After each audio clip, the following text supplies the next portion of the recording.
I flew 8,000 miles to South Carolina with an unforgettable gift for my brother, only to find a locked, dark, empty venue, no music, no family, just cold rain and the realization my own blood erased me. They failed to realize that moving a wedding to avoid one woman means she holds what they fear most. When their desperate calls begin, this will no longer be a family feud, but their complete financial and legal ruin. My name is Sky Kelly. I am 33 years old, and I have spent the last decade building a life as far away from the stifling humidity of South Carolina as geographically possible. I live in Queenstown, New Zealand, where I am the founder of North Vale Experiences, a high-end crisis and event management firm. I orchestrate flawless realities for people who demand perfection. If a billionaire's destination wedding in the Alps faces an unseasonal blizzard, my team handles it before the bride even knows a snowflake fell. I manage disasters for a living. I am paid to be the calmest person in the room when everything else is falling apart.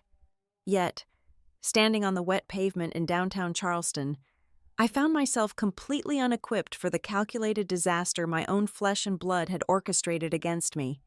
It had taken me nearly 30 hours of travel to get here, multiple connecting flights, agonizing layovers in soulless international terminals, and the kind of bone-deep exhaustion that only comes from crossing the globe. I did it for Owen. My younger brother was getting married, and despite the heavy, complicated history I shared with my family, I wanted to be there for him. I wanted to witness his happiness. I had even brought a wedding gift that I knew would leave him completely speechless. Tucked safely in my leather tote bag was a customized, fully funded honeymoon package to New Zealand for Owen and his bride, Tessa. It was a completely private, luxury itinerary worth tens of thousands of dollars. It was my way of extending an olive branch, of showing my brother that no matter the physical distance or the emotional tension between us, I still loved him. The thick, beautifully embossed wedding invitation I received months ago stated clearly that the ceremony would take place at Gable and Pine Hall, a masterfully renovated antique theater right in the heart of downtown Charleston. I had arranged for a private car to take me straight from the airport to the venue on the afternoon of the wedding. I planned to arrive just an hour before the vows. It was a strategic decision to avoid the inevitable passive-aggressive comments from my mother during the pre-wedding preparations. I just wanted to slip in, take my seat, and watch my brother get married. But when the town car pulled up to the curb, the heavy knot of anticipation in my stomach instantly turned to ice. The rain was coming down in steady, cold sheets, slicking the cobblestone streets and turning the afternoon sky the color of bruised iron. I stepped out of the car, my heels clicking sharply against the wet pavement, and stared blankly at the building. It was completely dark. The massive wrought iron double doors were chained shut. There were no valet stands greeting arriving cars, no floral arrangements spilling out onto the sidewalk, no sharply dressed ushers directing foot traffic, not a single guest in sight. The towering glass windows were black and lifeless. There was absolutely no sign of a wedding. The silence of the street felt deafening, broken only by the rhythmic thud of the rain hitting the canopy of my silk umbrella. Panic, sharp and disorienting, flared in my chest. Did I get the date wrong? No. I had checked the invitation a dozen times before booking my flights. Was there a last-minute emergency? A fire? A sudden venue cancellation? My thumbs moved frantically over my phone screen, pulling up Owen's contact. I pressed call and held the phone tightly to my ear. It rang exactly one time before a sharp click signaled the immediate transfer to voicemail. My pulse quickened. I dialed my mother. Dana Kelly. One ring. Voicemail. I dialed my father. Richard Kelly. One ring. Voicemail. I tried my older cousin, Marlo, hoping she would at least pick up. The exact same result. They had all sent me directly to voicemail. The realization hit me like a physical blow to the sternum. You do not get sent to voicemail by 4 different immediate family members during a genuine emergency. You get sent to voicemail when they are actively and collectively ignoring you. They had blocked my calls or put their phones on silent, anticipating my exact reaction. I was standing in front of an abandoned theater in a designer dress, entirely alone in the rain. My breathing turned shallow as I opened my social media applications. I did not need to search for long. The truth was waiting for me right at the top of my feed. The very first thing that popped up was a story from one of Tessa's bridesmaids. The video began playing, filling my screen with the warm, golden glow of string lights and the rich sound of elegant acoustic music. I watched, paralyzed, as the camera panned across a breathtaking outdoor reception. People were laughing, holding crystal champagne flutes, dressed to the nines in their formal wear. And then the camera shifted, capturing the unmistakable sweeping coastline, the ancient oak trees draped in Spanish moss, and the historic wraparound porches of Briarpoint House. An exclusive, private coastal estate on Wadmalaw Island, a place I knew intimately. My family was there. They were all there, smiling and toasting in a lavish setting miles away from the dark, locked theater where I currently stood shivering. They had moved the entire wedding to Wadmalaw Island and simply chosen not to tell me. They let me board a flight across the world, knowing exactly what awaited me at the end of the journey. Before I could even process the sheer cruelty of the situation, my phone buzzed heavily in my cold hand. It was a direct message from a newly created burner account, an anonymous profile with no profile picture and no followers. There was no text accompanying the message, only 3 attached image files. I opened the first image. It was a screenshot of a massive family group chat, a chat that clearly included everyone in the Kelly family except me. My eyes scanned the lines of text, locking onto a message sent by my Aunt Faye. The words burned into my retinas. Make sure absolutely no one tells Skye the new location. If she finds out, she will just show up like a queen and make everything her stage like she always does. We cannot let her ruin this day for the rest of us. I swiped to the next screenshot. The blood completely drained from my face, and the cold of the pouring rain finally seeped straight into my bones. The hardest, most agonizing blow did not come from my bitter aunt or my calculating mother. It came from the groom himself. My brother, Owen, the boy I had flown across the world to celebrate, the brother I had carefully designed a luxury honeymoon for, had replied to the group. His message was stark, arrogant, and utterly unforgiving. Just let her stand in front of the old venue in her expensive outfit. Maybe this time she will understand that not everything revolves around her. I stood there as the screen on my phone went black. The feeling of betrayal was not a slow ache. It was a violent, suffocating weight pressing down on my chest. They thought they had won. They thought this was just a petty family insult, a way to put the difficult sister in her place. But as I stared at the chained doors of Gable and Pine Hall, the shock began to recede, leaving behind a cold, crystalline clarity. They had made a catastrophic miscalculation. Growing up inside the Kelly household was an exhausting exercise in mastering the art of illusion. Every dinner party, every holiday gathering, every forced photograph on the manicured country club lawn was a carefully calculated performance designed to project an image of untouchable Southern royalty. I was the anomaly they could never quite script. From a young age, I was branded the difficult child. My sole crime was possessing a mind that refused to accept their superficial logic and a tongue that lacked the filter required to play the obedient, silent daughter in their endless charades. When my mother would obsess over the thread count of the dining room linens while entirely ignoring the glaring emotional bankruptcies unfolding in our living room, I was the one who pointed it out. My intelligence was treated not as a gift, but as a dangerous liability. My bluntness was viewed as a deliberate weapon I wielded against the fragile family peace. I saw straight through the veneer of their carefully curated charm, and they deeply resented me for having open eyes. My younger brother, however, was the golden boy. He was the heavily guarded prize of the family, cushioned from the consequences of every failure. If he crashed a car, a quiet check was written. If he failed a university course, strings were pulled, and donations were made until the grade magically improved. He was taught from birth that the world would always bend to his will, provided he smiled handsomely and maintained the family aesthetic. As I entered my late 20s, the The suffocating atmosphere of these silent competitions and petty grievances became utterly intolerable. I realized that staying meant slowly drowning under the weight of their expectations. So, I packed my life into 2 large suitcases and moved halfway across the world. Establishing my firm in New Zealand was not just a career move, it was a surgical extraction.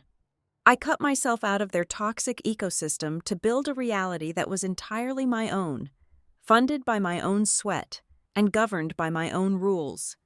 The bitter irony was that my subsequent success did not bridge the emotional gap between us. It widened the rift into an uncrossable abyss. Every high-profile client I secured, every corporate disaster I successfully mitigated, every dollar I earned independently acted as a glaring, unforgiving mirror held up to their fabricated independence. My parents and my extended family loved to boast to their social circles about being self-made, yet they relied heavily on inherited wealth, quiet loans, and social leverage to maintain their lavish lifestyles. My actual, undeniable independence was a constant, breathing reminder of their own inadequacies. They needed me to fail so they could graciously rescue me and put me back in my designated, subordinate place. I refused to give them that satisfaction, and now, I was watching them toast to my brother under the sprawling canopy of Briarpoint House. The name alone tasted like bitter ash in my mouth. Briarpoint was not a standard rental property or a trendy coastal resort booked for a wealthy weekend. It was a historic, incredibly valuable estate situated on prime oceanfront acreage. More importantly, it had belonged to my grandmother, Evelyn. Evelyn was the fierce matriarch of the Kelly lineage, the only person in our entire bloodline who possessed an actual spine. She was the sole family member who looked at my blunt nature and saw fierce potential instead of unruly rebellion. She understood me deeply, unapologetically, and completely. When the rest of the family tried to force me into a mold, Evelyn handed me a hammer and told me to break it. When Evelyn passed away, she did not commit the fatal error of simply handing the property deeds to her children. She knew their ravenous appetites and their financial recklessness far too well. Instead, she placed Briarpoint into a heavily fortified, legally complex preservation trust. The stipulations attached to the land were incredibly rigid, drafted specifically to protect the estate from being chopped up, commercialized, or sold off to the highest bidder by her own offspring. To ensure these rules were enforced long after her breath left her, Evelyn had made a highly controversial decision that shocked the dinner table. She bypassed the older generation almost entirely and appointed me as one of the 2 legal trustees. I was granted the absolute authority to oversee the property, review the finances, and veto any structural or commercial changes. That single, undeniable legal fact was what made the blood freeze in my veins as I stood on the desolate street, staring at the grainy video of my brother kissing his new bride under the ancient oaks of my grandmother's protected estate. The emotional sting of being unwanted began to evaporate entirely. The heavy ache of a rejected sister was instantly replaced by the sharp, calculating mindset of a seasoned crisis manager. You absolutely do not host a massive, lavish event with hundreds of guests at a highly protected trust property without filing extensive municipal permits. You do not bring in commercial catering crews and enormous lighting rigs without securing high liability insurance and passing rigorous compliance checks with the county. And most crucially, absolutely none of those legal hurdles could be cleared without the explicit, officially notarized consent of both managing trustees. A distinct memory from roughly 5 months ago suddenly snapped into sharp, horrifying focus. My mother had called me early on a Tuesday morning, her voice dripping with an unnatural, breezy casualness that always meant she wanted something she knew she should not have. She had mentioned, almost as an afterthought right before hanging up the phone, that she desperately needed me to electronically sign a few routine maintenance documents for the estate. She claimed it was just some minor landscaping approvals to clear away dead brush before hurricane season hit the coast. I had told her firmly to send the full legal files to my attorney in Charleston for a comprehensive review before I attached my signature to any binding document. She had scoffed, quickly changed the subject to the weather, and the requested documents never arrived in my inbox. I had dismissed it at the time as another one of her disorganized whims. The cold rain continued to soak through the wool shoulders of my designer coat, but I no longer felt the physical chill. The disjointed pieces of the puzzle were violently locking into place with terrifying precision. This elaborate deception, the fake downtown venue printed on the heavy cardstock invitation, the coordinated silence across 4 different phone lines, the cruel, mocking messages in their private group chat. It was never just about a petty family grudge. It was never just about ensuring I did not upstage the bride or make the day about myself. It was a massive, carefully orchestrated legal diversion. They did not leave me standing alone on a dark street corner because they simply hated my presence. They left me out here because they were absolutely terrified of me. They needed me as far away from the physical grounds of Briarpoint as possible, because I was the only person on the planet with the legal authority, the financial literacy, and the sheer ruthlessness required to ask the right questions. They were desperately trying to hide something massive behind the facade of white flowers and expensive wedding champagne. The realization was a heavy, cold stone settling in my gut. My family had not just insulted me, they had committed a profound violation of Evelyn's final wishes, and they were using my brother's vows as a smokescreen to execute their theft. The most predictable reaction for a scorned family member is to hail a cab, storm the heavily guarded gates of Wadmalaw Island, and create a massive screaming spectacle right in the middle of the first dance. That is exactly what my mother and Aunt Faye were betting on. They wanted me to show up drenched, hysterical, and entirely unhinged, proving every nasty whisper they had ever circulated about my temperament. I refused to give them the satisfaction of a public meltdown. Instead, I opened my rideshare application, deliberately bypassed the sprawling coastal estates, and routed a car to a sterile, anonymous budget hotel situated exactly 2 miles from the airport terminals. The room smelled of cheap industrial cleaner and recycled air conditioning. I did not bother turning on the main overhead light. I dropped my heavy leather tote onto the incredibly firm mattress, kicked off my ruined designer heels, and pulled my laptop from its padded sleeve. My damp hair clung uncomfortably to my neck, but I ignored the physical sensation. The initial shock of betrayal had entirely burned off, leaving behind the cold, hyper-focused state of mind that my corporate clients paid exorbitant retainer fees to access. I was no longer a grieving sister. I was a crisis manager dissecting a hostile takeover. I connected to the unsecured wireless network, pulled up the Charleston County Public Property Records database, and began to hunt.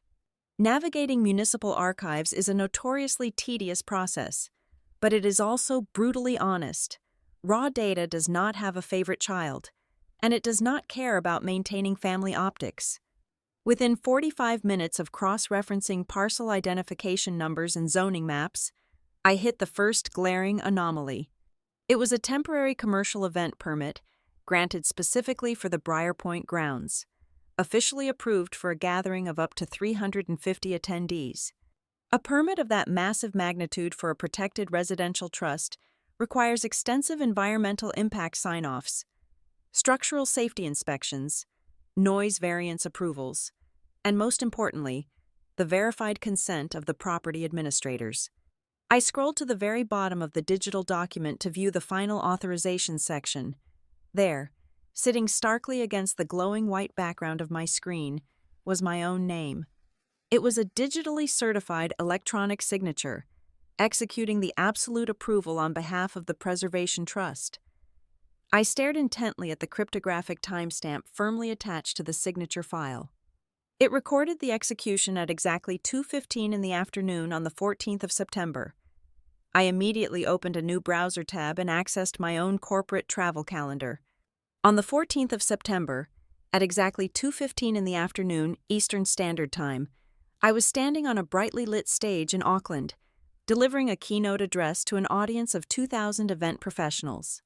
I had hundreds of high-resolution photographs, a professionally recorded video feed, and a massive digital trail of location data proving I was geographically incapable of executing that specific document. Someone in my immediate family had committed federal wire fraud and blatantly forged my legal consent, The forged event permit was merely the surface layer of a much deeper rot. If they were brazen enough to fake my signature for a single party, they were undoubtedly hiding permanent structural changes. I shifted my search parameters from event logistics to zoning and heavy construction.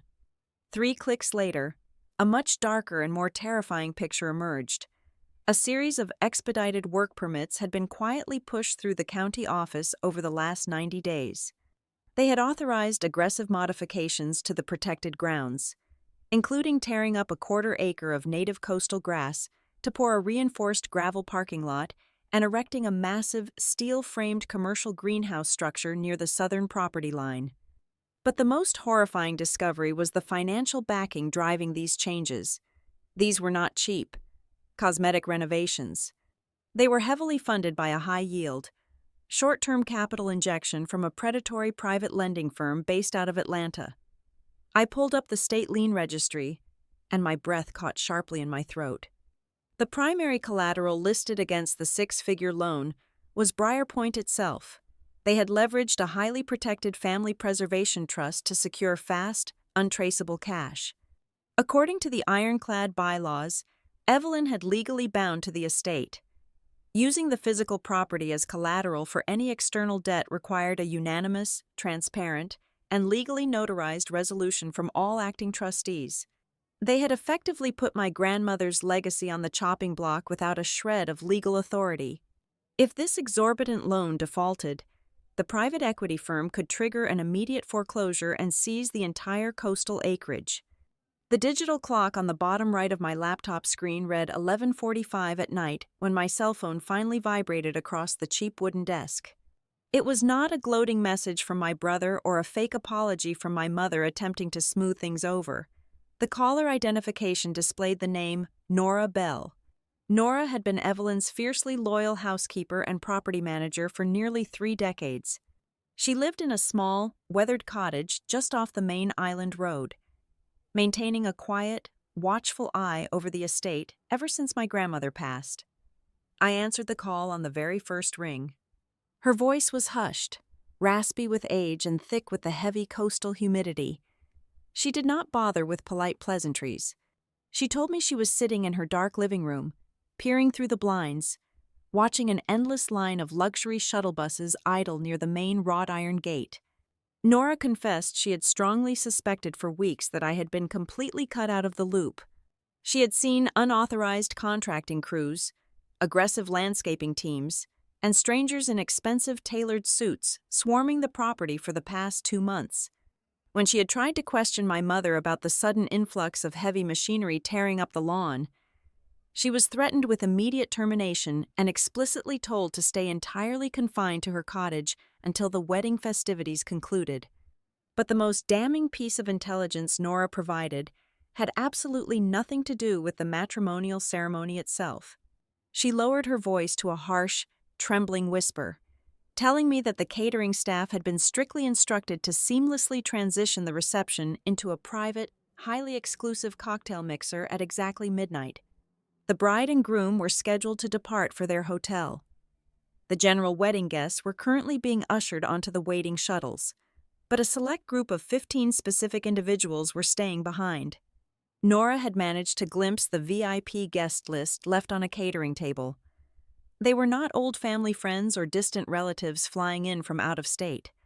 They were high-net-worth real estate developers, commercial zoning attorneys, and aggressive hospitality investors. The pieces of the conspiracy fully assembled themselves in my mind with a sickening clarity. The family was currently hosting a clandestine site tour. They were actively pitching Briar Point as a highly lucrative, commercially exploitable asset to people with deep pockets and no morals. I thanked Nora profusely, promising her she would be completely protected from any fallout, and ended the call. The silence of the cheap hotel room felt fundamentally different now. I had not been excluded from my brother's wedding simply because I was the difficult sister who asked too many questions. I was not banished to a dark street corner because of petty jealousy or a desire to hurt my feelings on a special day. I was deliberately, legally, and geographically neutralized. They needed me completely removed from the board, so I could not intercept their desperate, highly illegal scheme to sell off our family's only true legacy right under the guise of a matrimonial celebration. They had weaponized a sacred family event to stage a corporate heist, assuming I would just cry and fly home. In doing so, they had left the world's most meticulous, easily verifiable paper trail right at my fingertips. I slowly closed my laptop, the glow fading into complete darkness, knowing exactly what I had to do next. Exactly 18 months ago, the Evelyn Kelly Preservation Trust was formally cemented into the legal architecture of our family. My grandmother was a woman of terrifying foresight.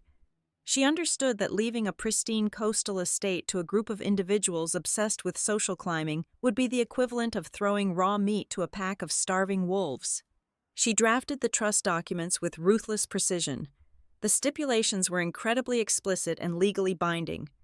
The property was never to be transformed into a commercial venue, nor could it ever be sold to aggressive land developers unless a series of near-impossible criteria were met, and absolute unanimous consensus was achieved among the governing board.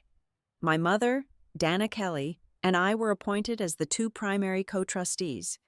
To my mother, the appointment was nothing more than a glittering aristocratic title to casually drop into conversations at her charity luncheons. She adored the prestige of holding the metaphorical keys to a historic coastal kingdom, but she possessed zero genuine interest in the grueling administrative labor required to maintain a property of that magnitude. She treated the Preservation Trust like a country club membership. I, on the other hand, was the one who actually read the dense legal clauses. I was the one who archived the thick folders of structural surveys, managed the environmental impact assessments, and monitored the strict historic preservation codes that kept the local government off our backs. For many long years, I had been the silent, unacknowledged financial backbone keeping the estate afloat. The family had perfected a pathetic, recurring game of financial evasion. Whenever the exorbitant coastal property taxes or the massive hurricane insurance premiums came due, my parents would suddenly develop severe amnesia. If confronted, they would smoothly claim their liquidity was temporarily tied up in other vital investments or that they were in the middle of reorganizing their asset portfolios. They were always just about to figure things out by the next fiscal quarter, to prevent the county from placing a devastating tax lien on my grandmother's legacy. I had been quietly draining my own personal offshore accounts.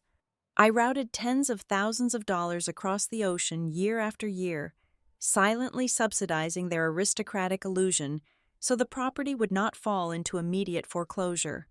They mistook my quiet financial interventions for dutiful submission, completely failing to comprehend that I was protecting Evelyn, not them. The true parasite draining the family coffers, however, was not the historic estate itself, it was my brother. Owen had spent the last 2 years sinking an astonishing amount of borrowed capital into a sprawling waterfront restaurant and lounge project named Harbor Ember. If you listen to my parents or my Aunt Faye hold court at their exclusive social gatherings, Harbor Ember was described as a groundbreaking hospitality concept destined to entirely revolutionize the southeastern dining scene. They spoke of it with breathless arrogance. The reality, meticulously hidden behind glossy architectural renderings and pretentious tasting menus, was a catastrophic financial sinkhole. It was hemorrhaging cash on a daily basis. The construction delays were legendary, the operational costs were astronomical, and the actual revenue generation was practically non-existent. Owen was drowning in high-interest debt, and his fragile ego flatly refused to let him admit he was utterly out of his depth in the commercial hospitality sector. Sitting alone in the suffocating silence of my sterile room, the scattered pieces of their desperate strategy finally clicked together with a sickening, undeniable logic. Harbor Ember was teetering on the absolute brink of complete insolvency. My parents and Aunt Faye, utterly terrified of the social humiliation and financial ruin that would accompany Owen's public bankruptcy, had formulated a rescue plan of staggering audacity. They decided to transform my grandmother's fiercely protected sanctuary into a massive commercial automated teller machine. By relocating the wedding to the estate, they could achieve 2 desperate goals simultaneously. First, they could host a spectacularly lavish social event to maintain their wealthy, untouchable facade to their peers. Second, and far more insidiously, they could use the matrimonial celebration as a live staging ground for a corporate buyout. They desperately needed those high-net-worth investors to view the property not as a quiet, protected family retreat, but as a vibrant, fully operational commercial venue brimming with untapped potential. They needed the illegal gravel parking lots, the commercial-grade lighting rigs, and the massive outdoor greenhouse structures to visually prove that the estate possessed immediate massive revenue-generating capabilities. They planned to leverage the post-wedding cocktail hour to pitch a highly lucrative real estate transition deal. That single transaction would generate enough fast capital to instantly wipe out the suffocating debt surrounding Harbor Ember and save my brother from utter ruin.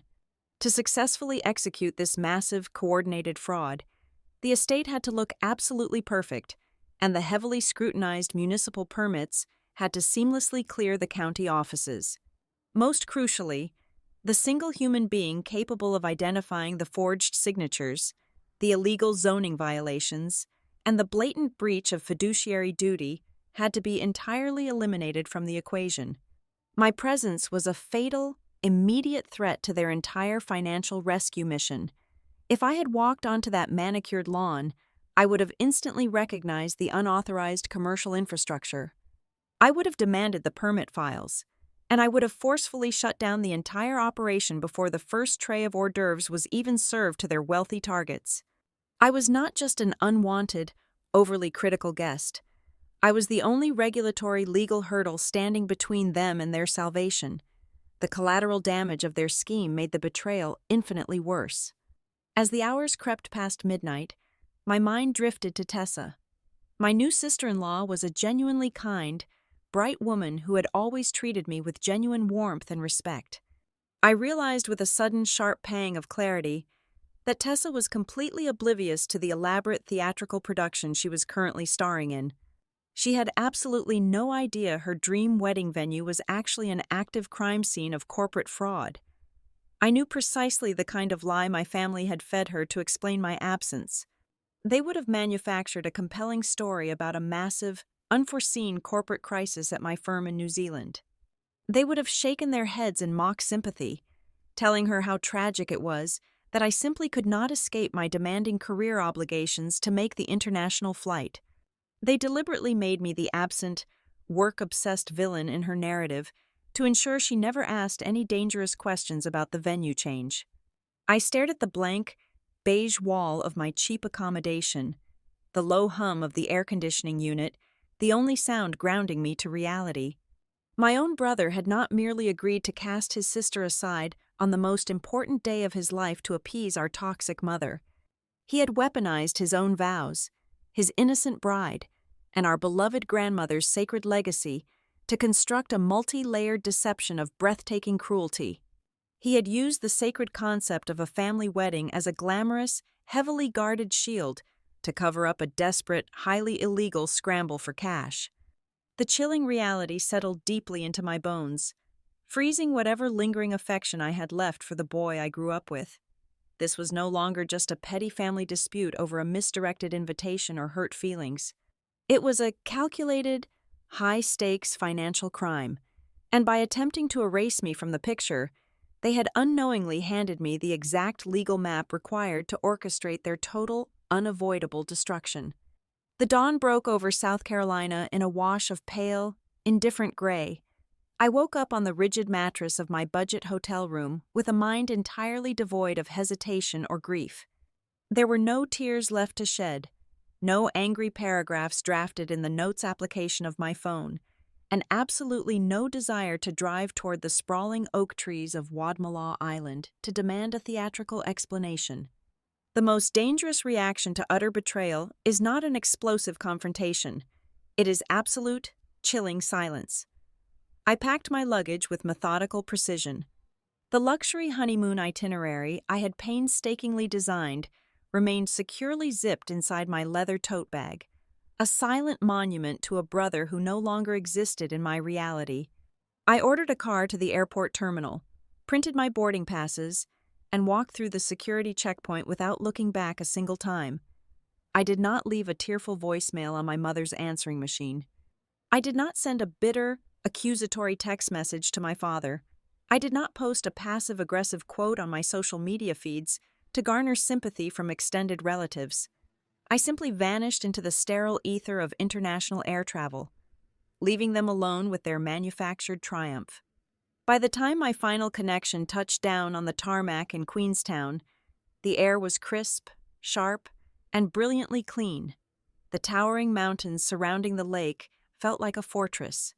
It was the absolute antithesis of the suffocating, secretive humidity I had just escaped in the American South.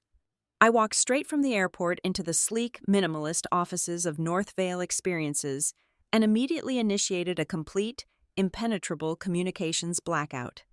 I gathered my executive operations team in the main boardroom and handed my personal cellular device over to my communications director with one strict directive. Any call, any text message, and any email originating from an American country code was to be intercepted, meticulously logged into a secure server, and permanently ignored. I locked down my private life with the exact same ruthless, clinical efficiency I applied to a billionaire corporate client facing a hostile media scandal. I shifted into ghost mode. I became an absolute void. Simultaneously, I opened a highly secure, encrypted channel to a top-tier legal partnership located in the heart of historic Charleston. I did not hire a friendly, general practice neighborhood attorney. I retained a specialized, aggressive firm that dealt exclusively in high-net-worth trust litigation, corporate fraud, and fiduciary breaches. I authorized a massive initial retainer fee via an offshore wire transfer and issued my precise commands. My primary objective was total, immediate data preservation. The digital fingerprints of white-collar crime are incredibly fragile and easily erased by desperate people. I ordered the senior partners to immediately execute emergency preservation subpoenas for the public county records, the temporary commercial event permits, the zoning approval emails, and the complete, unedited cryptographic history of every electronic signature attached to my grandmother's estate over the past 6 months. I needed the digital architecture of their lie secured in an ironclad legal vault before my family even realized they were bleeding. Next, I instructed my legal counsel to draft a highly confidential, precisely worded notice of discrepancy. We bypassed my family entirely and sent this formal notice directly to the senior compliance officer at the private lending firm in Atlanta. We did not publicly accuse my mother of federal forgery. We did not explicitly use the word fraud in the initial documentation. We simply stated, in cold, undeniable legal terminology, that the primary managing trustee of the preservation estate had identified severe irregularities regarding the signatory authority on their recent short-term collateral agreement. We formally requested a temporary freeze on any further capital disbursements until a full internal audit could be conducted. In the high-stakes, ruthless world of private equity financing, whispering the word irregularity is the exact equivalent of dropping a lit match into a powder keg. While I was meticulously arming these legal detonators from thousands of miles across the globe, the Kelly family was deeply intoxicated by their own perceived victory. Across the ocean, they interpreted my absolute total silence in the most arrogant, predictable manner possible. They genuinely believed I was sitting alone in my house at the edge of the world, paralyzed by humiliation and licking my emotional wounds. To their narcissistic minds, my absence was an admission of total defeat.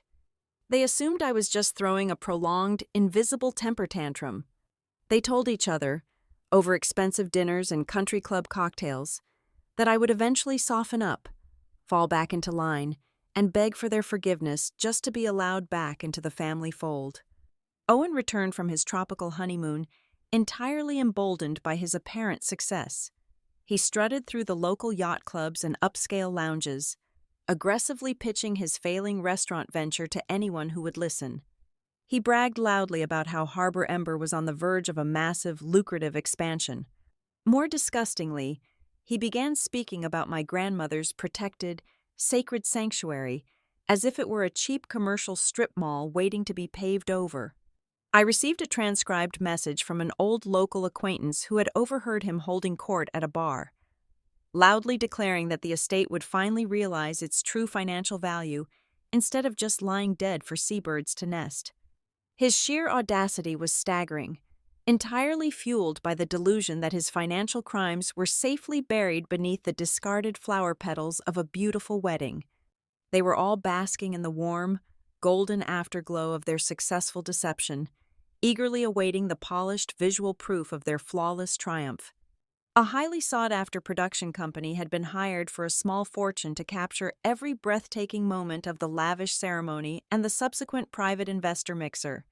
The family was anticipating a cinematic masterpiece they could flaunt on their various social media pages to solidify their wealthy, untouchable facade to the entire Southern society. However, the very first hairline fracture in their fragile, fabricated reality appeared precisely 3 weeks after the vows were exchanged. My mother received a highly unusual, formal email from the lead videographer. He politely but firmly informed her that the post-production editing process was being completely halted. He explained that his corporate legal department required an immediate, verified clearance regarding the image usage rights for the venue. The county clerk's office had formally flagged the property in the public database because the commercial event permits were now officially categorized as being under an active, hostile legal dispute. The videographer stated he could not legally release a single frame of footage, not even a 30-second teaser trailer, until the property rights and the permit validity were definitively resolved by a judge. It was a minor, seemingly bureaucratic annoyance to them at first, a tiny piece of red tape. My mother likely scoffed at the email, assuming it was a simple paperwork error that a quick, angry phone call to a local zoning politician could instantly fix. They were completely, blissfully unaware that the ground beneath their expensive shoes had already turned to ash. They did not realize that the entire foundation of their lives, their reputations, and their finances had started collapsing the exact second they chose to leave me standing alone in the freezing rain outside a locked, empty theater. Exactly 6 weeks after the vows were exchanged, the invisible trap I had meticulously set finally snapped shut with bone-crushing force. The private lending firm in Atlanta, acting upon the highly confidential discrepancy notice my legal team had formally filed, executed a hard, immediate stop on all capital disbursements. Simultaneously, the primary supervising bank that managed the Preservation Trust accounts initiated a comprehensive lockdown to thoroughly audit the mortgage origination documents. The sudden, absolute freezing of those specific financial assets meant the steady stream of illicit cash flowing into my brother's failing restaurant project was violently severed. The financial oxygen was cut off without a single warning klaxon, plunging their fragile house of cards into immediate, suffocating darkness. The panic in South Carolina must have been instantaneous and entirely chaotic. I knew this because, for the first time in 42 days, the secure communications wall I had erected was breached by a direct, desperate voice message. My mother, Dana, bypassed my corporate assistants by utilizing a completely unknown, unlisted phone number.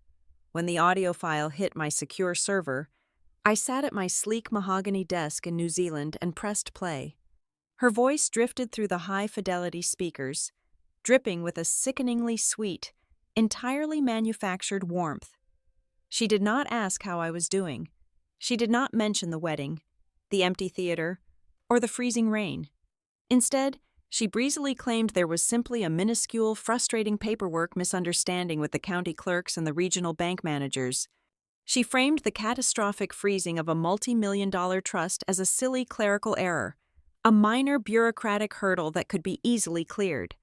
Then, with a tone so casually manipulative it bordered on sociopathic, she asked me to log into a secure portal and quickly execute a retroactive digital confirmation signature, just to smooth things over and keep the family accounts tidy. She was actively asking me to legally validate a forged document, effectively making me a willing accomplice to their federal wire fraud and the illegal mortgaging of my grandmother's protected legacy. She assumed that my silence over the past month and a half was born of weakness and sorrow. She believed that if she just used her gentle, motherly tone, I would blindly sign away my leverage to restore a fabricated peace. I did not delete the audio file. I categorized it, encrypted it, and forwarded the raw recording directly to my senior litigation counsel in Charleston. I remained entirely silent. But the true earthquake did not originate from my mother. It arrived later that exact same evening, quietly slipping into my strictly filtered private inbox. The sender name made my hand pause over the trackpad. It was Tessa, my new sister-in-law. The subject line was completely blank, but the opening sentence of the message struck with the force of a physical blow. The email began with a profound, shattered apology. Tessa wrote that she had just discovered she was not merely a bride on her wedding day. She was an unwitting prop in a massive, highly coordinated financial deception engineered by the Kelly family. Her message detailed a sickening discovery.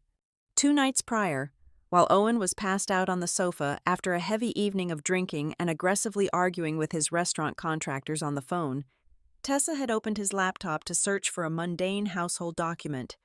Instead, she stumbled upon a massive, meticulously designed digital presentation deck. It was a formal investor pitch, titled with a sleek corporate logo. The contents of that presentation made Tessa physically ill.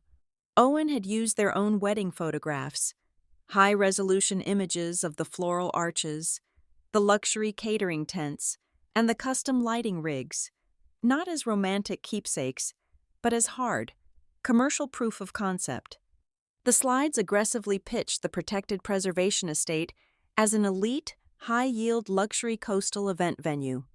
He was actively shopping their matrimonial ceremony to ruthless private equity executives as a successful pilot program. The betrayal deepened with the attachments Tessa had bravely decided to forward. Driven by a sudden, horrifying suspicion, she had dug deeper into his digital archives and unearthed a heavily guarded chain of email correspondence between Owen, my mother, and my Aunt Faye. These were the raw, unfiltered strategic discussions that took place in the frantic weeks leading up to the ceremony. Reading the plain text on my screen, the final, lingering shadows of the conspiracy evaporated. The emails explicitly proved that the sudden venue change was never a simple logistical pivot or a petty attempt to hurt my feelings. It was a calculated, panicked tactical maneuver. In one specific message, sent at 3 a.m. just 2 weeks before the ceremony, my mother had warned the group that if I arrived at the estate and saw the massive commercial infrastructure, I would immediately invoke my fiduciary authority and shatter the entire investor deal. Aunt Faye had responded by suggesting the decoy location, but the most chilling, damning words came directly from Owen. He typed that they had to keep me entirely blind and thousands of miles away, because I would demand to audit the preservation trust ledgers, and if I did, the private loan keeping his restaurant alive would be instantly recalled by the bank. That was the violent, paradigm-shifting twist that forced me to lean back in my chair and stare blankly at the ceiling of my office. For my entire life, I had viewed Owen as a weak, easily influenced golden boy. I thought he was simply a passive participant, a spoiled son being dragged along by the ruthless social ambitions of our mother and our aunt. I was entirely wrong. The timestamps, the aggressive language in the pitch deck, the sheer volume of financial projections attached to the emails, they all pointed to a singular, undeniable truth. My brother was not the pawn. He was the architect. He was the one driving the aggressive commercialization of our grandmother's sanctuary with a frantic, desperate energy because his waterfront lounge was bleeding capital at a catastrophic rate. He was the one who pushed the fastest to transform the historic estate into a cheap cash register. He had weaponized his own bride, forged his sister's legal consent, and risked federal prison to plug a sinking financial ship. He was not just a complicit bystander in the theft. He was the primary beneficiary and the mastermind behind the entire operation. Tessa had meticulously captured every single piece of data. She took high-resolution screen grabs of the chat logs, downloaded the full investor presentation files, and archived the entire raw email threads. She transferred the entire toxic cache to a secure cloud drive and sent me the access keys before Owen ever woke up to realize his digital vault had been raided. Her final paragraph was a quiet, devastating resignation. She stated she was packing her personal belongings and leaving the house they had just purchased together. She refused to start a marriage built on the foundation of a massive corporate crime. She ended the email by telling me I had every right to burn their entire operation to the ground. I downloaded the massive folder of evidence onto an encrypted external drive. I now possess the forged permits, the illegal loan origination documents, the recorded attempt at witness tampering from my mother, and a complete, self-authored confession of motive from my brother. The legal arsenal was finally complete, yet, despite the overwhelming urge to strike back immediately, I maintained my absolute terrifying silence. I did not reply to Tessa, though I felt a deep, profound respect for her integrity and courage. I did not return my mother's desperate, honey-coated phone call. I simply sat in the quiet isolation of my firm in New Zealand, patiently watching the digital indicators on my screen. I let every single panicked email they sent to their bankers, every faked digital signature, and every glossy slide of their illegal presentation weave together seamlessly. I allowed their own frantic greed, their bottomless arrogance, and their desperate scramble for cash to tightly braid the very legal noose that was now resting heavily around their collective necks. The legal machinery I had set into motion operated with the terrifying, silent efficiency of a falling guillotine. Within 72 hours of handing over the digital cash Tessa had bravely extracted, my retained legal team in Charleston delivered their preliminary findings. They had brought in a senior forensic data specialist, a man who treated digital footprints with the exact same ruthless gravity a homicide detective treats a physical crime scene. His final report was not a vague, heavily caveated summary of legal suspicions. It was a dense, meticulously documented autopsy of my family's staggering arrogance. The specialist definitively confirmed that the electronic signatures stamped onto the county event permits and the private loan origination documents possessed fatal, undeniable discrepancies. The authentication timestamps naturally did not align with my documented international travel schedule, but the geographical network data provided the absolute killing blow. The Internet Protocol addresses tied to the execution of those binding legal contracts did not ping from a server anywhere near the Southern Hemisphere. They originated from a residential wireless router registered to a very specific zip code in South Carolina. It was the exact physical address of my mother's historic neighborhood. The forensic tracing went further, pinpointing the specific hardware used to forge my identity. It was a desktop computer located in Dana Kelly's private study. She had not even bothered to hire a sophisticated proxy or a discreet third party. She had simply sat at her antique mahogany desk, likely sipping her morning coffee, and committed a federal white-collar crime using her own unsecured home network. As my attorneys drafted the formal, aggressive injunctions to submit to the county courts, an unexpected variable entered the equation, entirely shifting the battlefield from a standard civil fraud dispute into a profoundly personal vindication. My lead counsel informed me that another attorney had urgently requested to join our encrypted video conference. When the secure feed connected, the weathered, distinctly sharp face of Malcolm Reeve filled my secondary monitor. Malcolm had been my grandmother Evelyn's personal estate lawyer, her fiercest advocate, and her closest confidant for over 4 decades. He was a man who spoke sparsely and possessed an intimidating, encyclopedic knowledge of the Kelly family's darkest financial realities. Malcolm did not waste his breath on hollow pleasantries or fake sympathies. He held up a thick, aged manila envelope directly to his web camera lens. Across the heavily waxed seal, written in my grandmother's unmistakable, sweeping cursive handwriting, were highly specific instructions detailing that the contents should only be unsealed if there was ever documented undeniable evidence of the preservation trust being exploited for commercial leverage. Evelyn had been dead for several years, but her sharp, uncompromising intellect had perfectly anticipated this exact, devastating betrayal from her own bloodline. Malcolm meticulously broke the heavy wax seal on the live camera feed and read the enclosed addendum aloud. It was a deeply buried, fiercely guarded contingency clause that Evelyn had secretly hardwired into the foundational legal architecture of the trust long before her passing. The legal language was absolute, ironclad, and totally unforgiving. It explicitly stated that if any active trustee utilized the estate grounds for personal financial gain, or if they actively concealed a material transaction from their co-trustee, they would be immediately irreversibly stripped of all administrative authority. Furthermore, the governing power would not be divided or passed down to another extended relative. The remaining compliant trustee would be instantly elevated to the position of sole executive operator until a state judge issued a final binding ruling on the infractions. I sat perfectly still in my leather chair, listening to the dense legal terminology echo through the silent space of my office. Malcolm looked directly into the camera lens, his normally stoic expression softening just a fraction. He told me that Evelyn loved her daughter, but she was never once blind to her immense, ravenous greed. He stated that Evelyn always knew that the very moment she was placed in the ground, the family would aggressively attempt to transform her sacred coastal sanctuary into a white picket automated teller machine with an ocean view. She had deliberately installed this hidden tripwire not just to protect the physical acreage, but to hand me the ultimate, indisputable weapon when the inevitable betrayal finally occurred.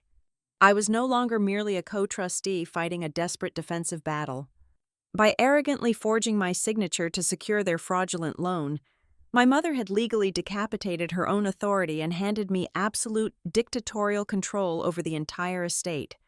The sheer velocity of the resulting collapse accelerated to a blinding speed the moment my legal team formally notified the private lending firm in Atlanta of the undeniable forensic findings. Private equity groups do not possess a single ounce of sentimentality, nor do they patiently wait for a criminal conviction to aggressively protect their capital investments. The mere authenticated proof of a forged signature on the primary collateral documents was more than enough to instantly trigger the catastrophic default covenants buried deep within their loan agreement. They immediately classified the massive six-figure debt as hostile and fully breached. The resulting financial domino effect was spectacular and entirely merciless. The aggressive lender immediately froze every single liquid asset connected to the forged loan portfolio. The steady capital pipeline feeding Owen's desperate restaurant project was violently severed in the middle of a business day. Construction on Harbor Ember ground to a sudden, permanent halt. Independent contractors, realizing their recent massive invoices were suddenly bouncing across multiple banks, walked off the waterfront job site entirely, leaving their heavy machinery sitting idle in the mud. Major liquor distributors canceled their massive inventory deliveries. The glamorous, revolutionary hospitality venture my brother had so arrogantly boasted about at his wedding reception was rapidly disintegrating into a skeletal, abandoned construction site drowning in unpayable commercial debts.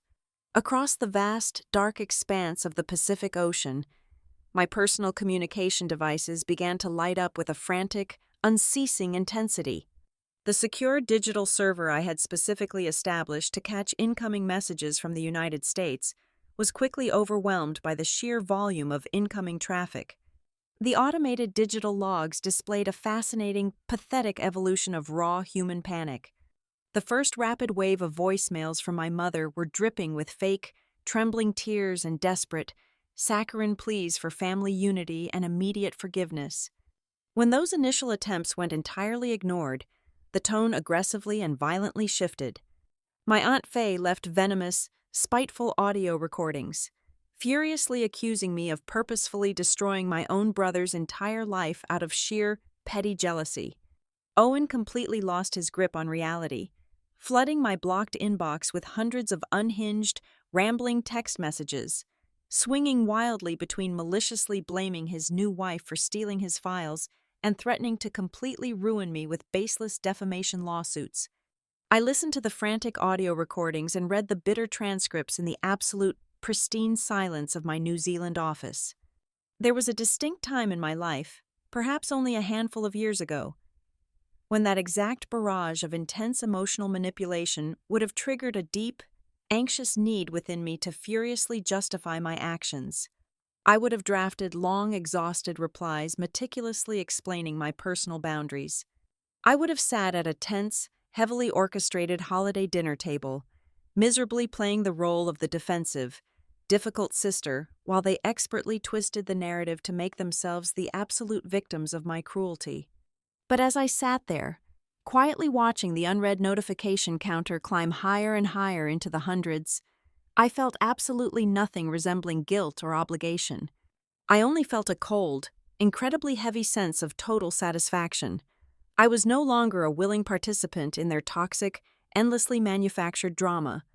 The deeply entrenched power dynamic of the Kelly family had violently and permanently inverted. They were now completely trapped inside a burning building constructed entirely out of their own lies and arrogance, frantically pounding their fists against the glass, screaming wildly at the only person holding the keys to the exit door. And I had absolutely no intention of unlocking it. My return flight to South Carolina was remarkably different from the agonizing journey I had endured nearly 2 months prior. I did not cross the ocean this time, holding a carefully curated luxury itinerary, nor did I harbor any fragile, lingering hopes of sibling connection. I arrived in Charleston strictly to attend an emergency legal mediation. The aggressive private lending firm, the regional bank executives, my specialized trust attorneys, and the entirely cornered members of my bloodline had been officially summoned to untangle the massive financial catastrophe my family had meticulously created. The oppressive southern heat hit me the moment I stepped out of the airport terminal, but I felt absolutely nothing but a cold, driving focus. My parents, my aunt, and my brother had rented a ridiculously opulent boardroom in one of the most expensive boutique hotels on the historic peninsula. It was a classic Kelly family maneuver. They had arranged silver platters of artisanal pastries and ordered premium caffeinated service, setting a highly curated stage for what they desperately hoped would be a gentle, tearful, and entirely private family reconciliation. When I pushed open the heavy oak doors and stepped into the chilled, air-conditioned room, I did not look like a grieving, discarded outcast. I wore a sharply tailored charcoal suit, my posture perfectly rigid, and I carried a single, incredibly thick leather binder. I walked directly to the head of the long mahogany table, bypassing their tentative, nervous smiles, took the leather chair, and simply looked at them. The heavy silence stretched across the room until it became a suffocating physical weight. Owen broke first. He could never handle the absence of validation. He leaned forward, resting his elbows on the polished wood, aggressively rubbing his face to simulate deep, agonizing remorse. He launched into a heavily rehearsed, pathetic monologue about how incredibly stupid he had been.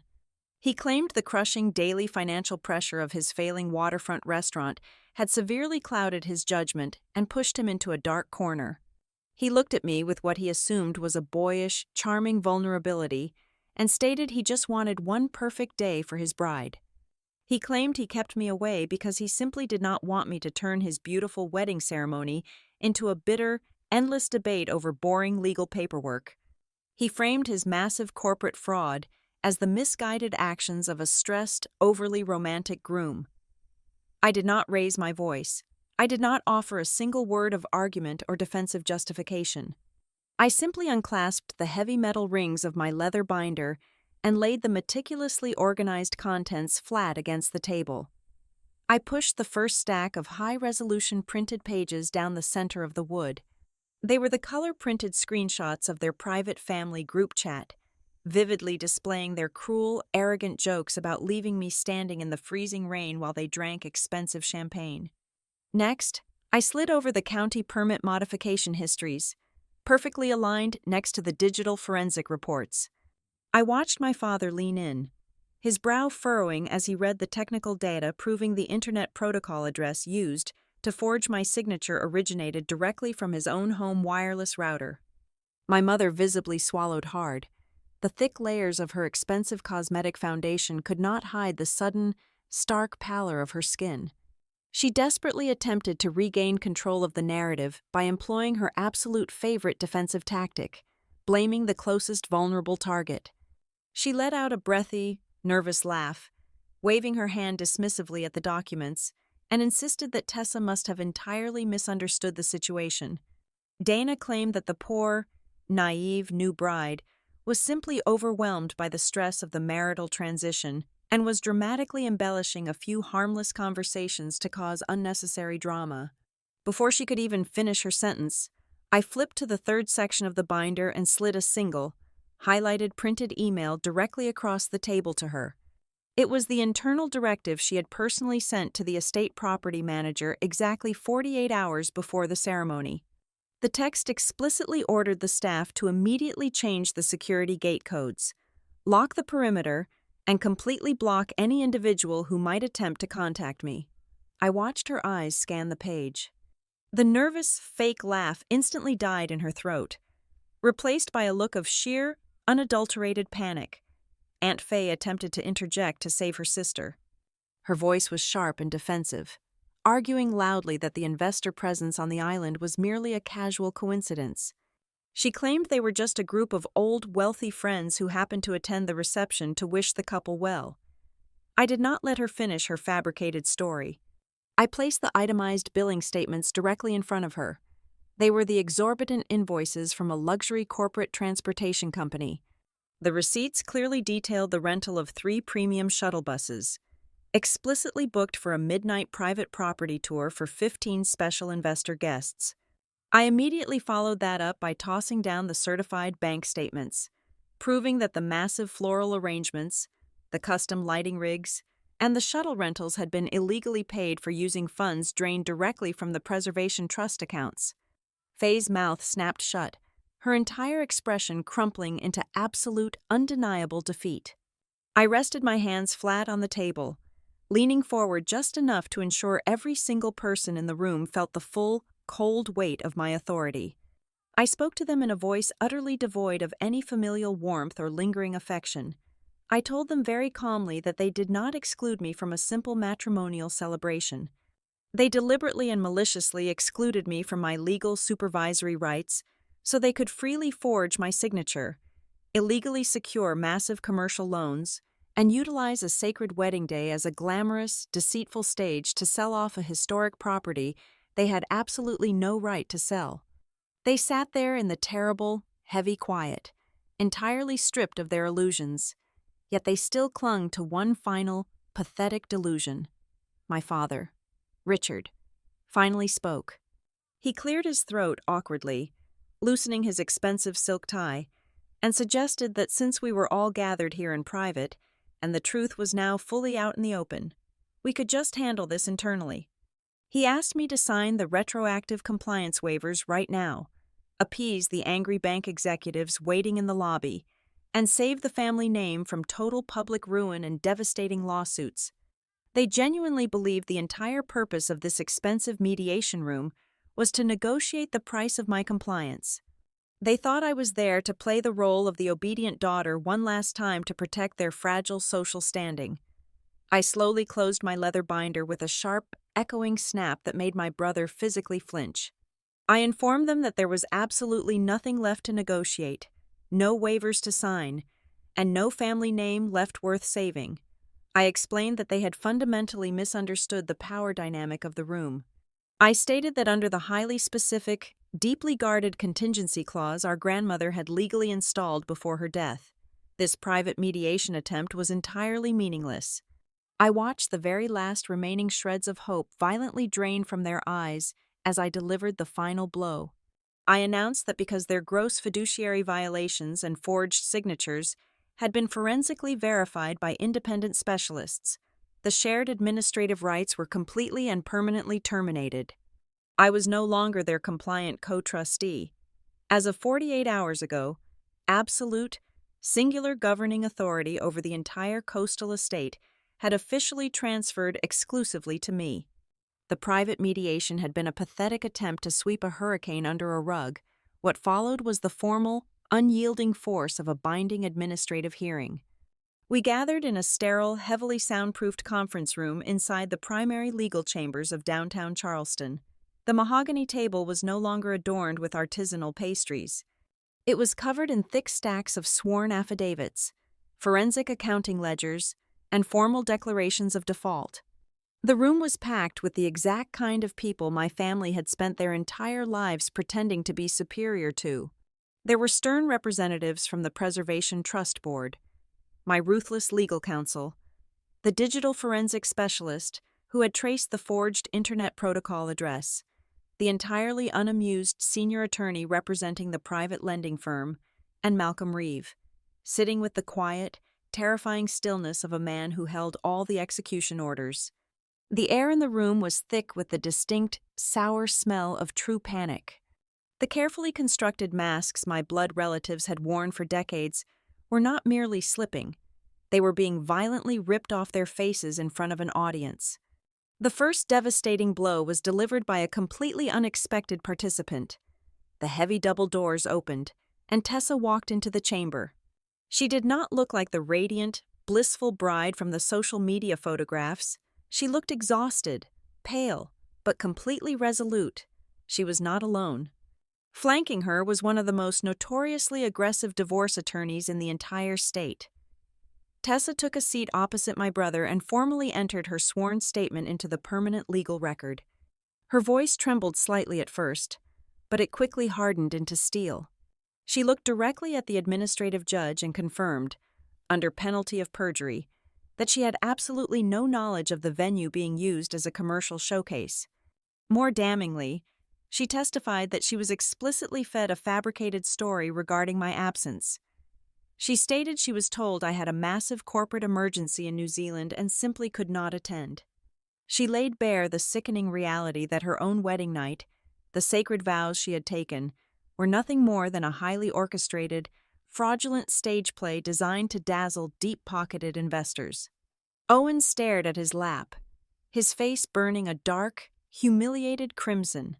The humiliation compounded rapidly when the legal counsel for the hired videography company stepped forward to submit their official production logs. My mother had always boasted about the cinematic quality of the wedding film they were commissioning. The reality of that film was far more insidious. The submitted documents revealed a highly specific, heavily modified shot list dictated directly by my brother. The production crew was explicitly contracted to spend the vast majority of their time capturing wide-angle, sweeping drone shots of the coastal acreage, detailed close-ups of the historic architecture, and extensive footage of the illegally constructed commercial greenhouse. They were instructed to prioritize the architectural and structural integrity of the property over the actual bridal party. It was the undeniable, physical blueprint of a disguised commercial real estate pitch masquerading as a celebration of love. Then came the forensic accountant. He was a dry, humorless man who spoke entirely in the language of unassailable mathematics. He projected the preservation trust ledgers onto a large screen at the front of the room. The room watched in dead silence as he meticulously traced the exact flow of illicit capital. He demonstrated precisely how funds explicitly designated for historic roof repairs and coastal erosion prevention had been illegally siphoned off. Tens of thousands of dollars had been wired to pay for the massive floral entrance arches, the fleet of luxury vehicles for the special guests, and the expansive outdoor lighting rigs. But the most staggering revelation, the piece of evidence that drew an audible gasp from the trust representatives, was a series of massive wire transfers sent directly to a commercial architectural firm. My family had actively used the sacred preservation money to pay for the concept design fees and structural blueprints for Harbor Ember. They were bleeding the estate dry to build a failing lounge.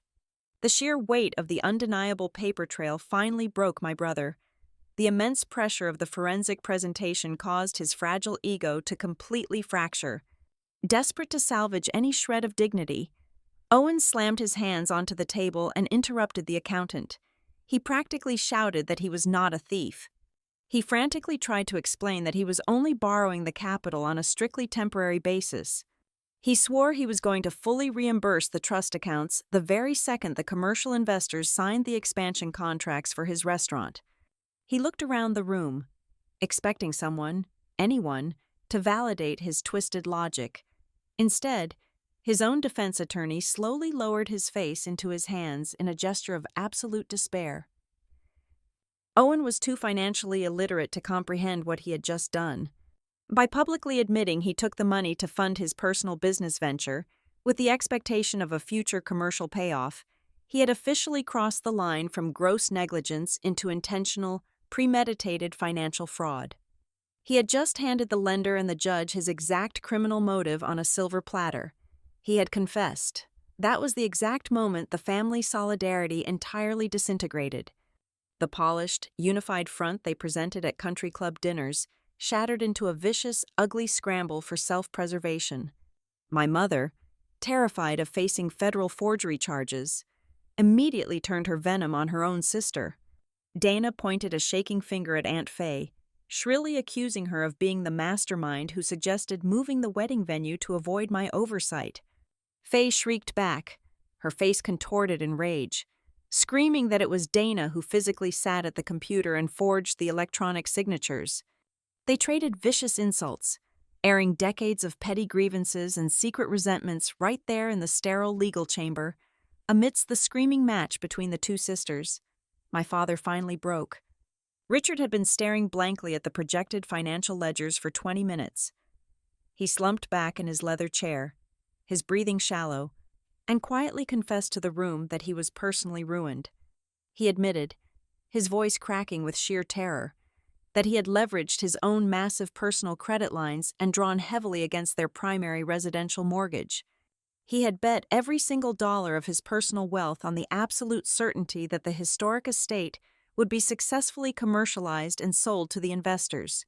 He had financed the illegal construction and the lavish wedding under the assumption that a massive corporate payout was imminent. Now, with the loan frozen and the fraud exposed, he was staring down the barrel of total, inescapable personal bankruptcy, as if the universe had perfectly timed the climax of their destruction. The senior attorney representing the private lending firm checked his vibrating cellular device. He stood up, buttoned his tailored suit jacket, and addressed the room with a voice like crushed ice. He formally announced that his firm had just received direct communication from the lead real estate investor. Having caught wind of the severe title disputes and the fraudulent permits, the entire investment syndicate was officially pulling out of the proposed commercial deal.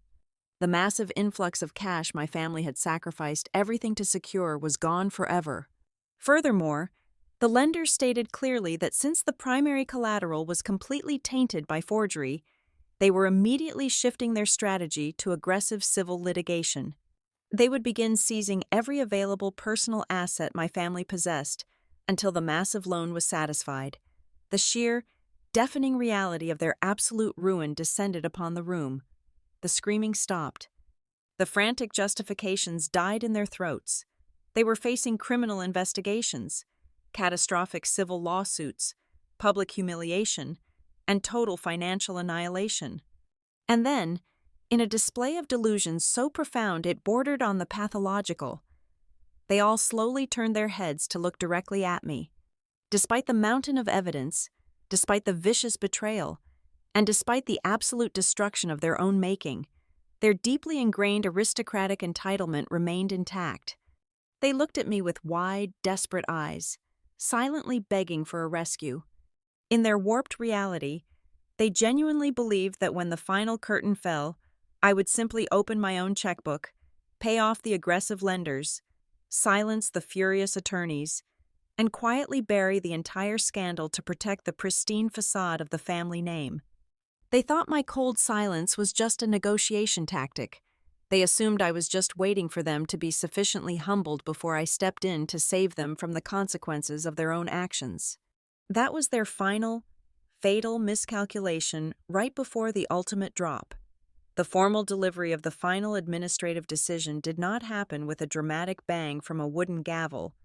It occurred in a quiet, chillingly sterile conference room, punctuated only by the crisp rustle of heavy legal parchment. Malcolm Reeve sat at the absolute center of the long table, embodying the fierce, uncompromising spirit of my late grandmother. He did not yell. He did not offer any lecturing monologues about morality or family loyalty. He simply read the binding legal resolution into the permanent record. My mother, Dana Kelly, was officially and irreversibly stripped of all administrative authority over the Briarpoint Preservation Trust. The grounds for her immediate removal were devastatingly clear and forensically undeniable. She was found guilty of actively concealing material transactions from her co-trustee, deliberately utilizing protected trust assets for gross personal financial gain, and participating directly in the manufacturing of fraudulent legal documents. As the words settled heavily over the room, the second phase of Evelyn's ironclad contingency mechanism was formally activated. I was legally recognized as the sole, undisputed executive operator of the estate throughout the entirety of its financial restructuring period. I now possessed absolute unilateral decision-making power regarding the future of the coastal acreage. My parents, my aunt, and my brother sat in the suffocating silence of the room, their eyes darting frantically between me and the towering stacks of forensic evidence. Even as they stared directly into the abyss of their own total destruction, their deeply ingrained, parasitic instincts remained fully active. They were desperately clinging to one final pathetic hope. They assumed, with the arrogant logic that had guided their entire lives, that I would inevitably choose to liquidate the estate. They calculated that if I simply sold Briarpoint to the highest commercial bidder, the resulting influx of millions of dollars could be used to quietly satisfy the angry private lenders, wipe the slate entirely clean, and perhaps leave a few wealthy scraps for them to rebuild their shattered social standing. They were waiting for me to turn my grandmother's legacy into their ultimate financial bailout. I let them sit with that fragile, greedy expectation for a long, agonized moment before I completely extinguished it. Vengeance, true and lasting vengeance, is rarely delivered through screaming matches or broken glass. It is best delivered through cold, unbreakable administrative restructuring. I leaned forward and formally announced my binding plan for the property. Briarpoint was never going on to the commercial real estate market.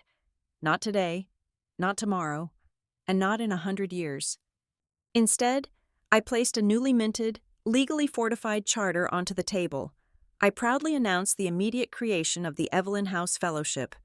Over the past several weeks of my strategic silence, I had utilized my extensive corporate connections across the United States and New Zealand to draft an impenetrable nonprofit foundation.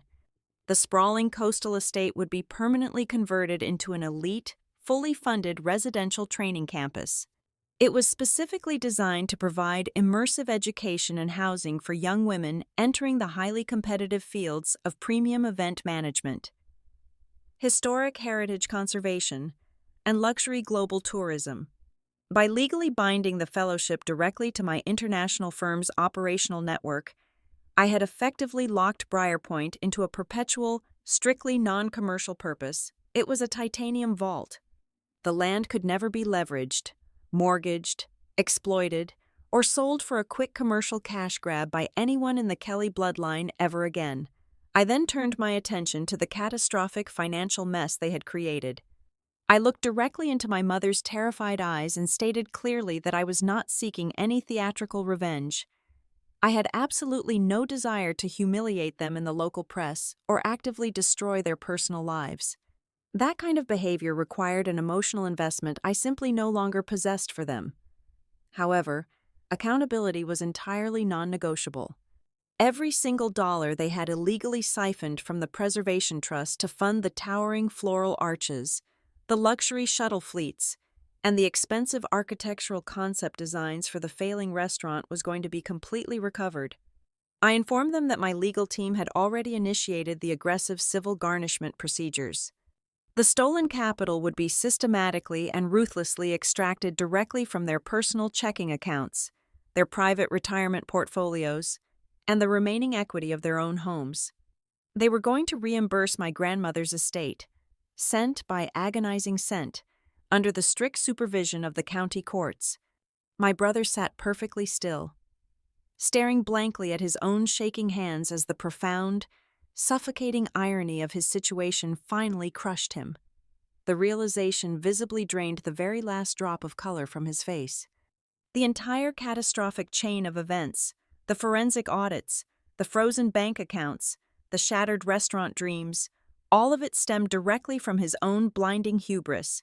If he had just held his wedding at the original downtown theater, printed on the heavy cardstock invitations, they could have easily continued hiding the fraudulent loans and the illegal construction at the estate for several more months. But because he was so utterly terrified of my oversight, because he demanded the venue change to exclude me and use his ceremony as a flashy commercial pitch for his wealthy investors. He had inadvertently manufactured the exact public spectacle that triggered his absolute ruin. His desperate attempt to lock me out of the building was the very action that handed me the undeniable proof and the keys to the entire kingdom. He would not even have his bride to comfort him through the impending bankruptcy proceedings. True to the promise she made in her confidential email, Tessa had immediately and surgically severed all financial ties. She formally withdrew her signature from the escrow agreement on the expensive suburban house they had planned to purchase using the anticipated, illegal Briarpoint windfall. She packed her life into boxes and walked away, leaving him completely isolated in the wreckage of his own making. For the very first time in his adult life, Owen Kelly was not going to be rescued. There was no secret check from our parents to cover his massive debts, no elite social strings left to pull, and absolutely no older sister willing to manage his crisis. He was finally forced to face the brutal, uncompromising consequences of reality like a true adult, rather than the perpetually shielded golden boy. The legal proceedings eventually concluded, leaving them to navigate the bitter, inescapable reality of their complete financial and social collapse. I did not linger in the sterile room to watch them fall apart. I gathered my documents, walked out of the legal chambers, and drove my rental car far away from the city, heading straight toward the quiet sanctuary of Wadmalaw Island. I arrived at the gates of Briarpoint just as the sun was beginning to break over the eastern horizon. The morning sky was a brilliant, bruised mixture of deep violet and pale gold. I walked entirely alone down the sweeping wooden corridors of the historic wrap-around porch. The salty morning wind whipped off the Atlantic Ocean, carrying the familiar, ancient scent of marsh grass and damp earth. My shoes clicked softly against the weathered floorboards, creating a quiet, rhythmic echo in the absolute, peaceful stillness of the estate. Standing there, looking out over the water as the new day began, the final, lingering weight in my chest simply dissolved into the ocean breeze. I knew with absolute crystal certainty that I had not won my family back. But as I watched the warm morning light spill across the pristine, protected grounds, I realized I did not want them back. There is absolutely nothing of value to be won from people who only know how to love you when you are actively serving their interests or funding their toxic illusions. I had permanently lost the suffocating charade I was born into. But I had secured something infinitely more powerful. I had protected the unassailable truth.